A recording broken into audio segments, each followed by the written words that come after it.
Your side, April is Autism Awareness Month, and the Hoover Police Department is working now to spotlight a program that they say has a big impact on the community, and it even helps them find a little boy who was missing for a few minutes. Your reporter, Anjanae Robinson, is live and on your side, showing how the Special Needs Notification Program can help keep people safe. Anjanae. Yeah, that's exactly right, Sarah. Jonathan, whether it's a physical disability or an invisible one like autism or dementia, the goal is simple.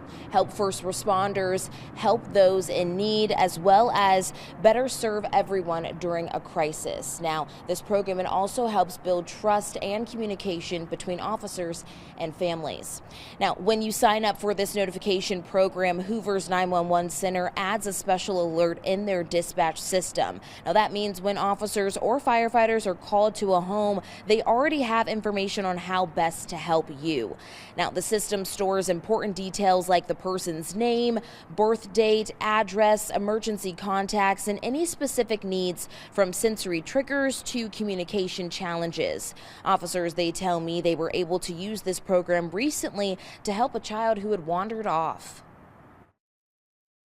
So our officers on the way to the home flooded the area and were actually able to locate the child before we even got to the home to talk to the parents. So it's that type of knowledge and communication that helps us.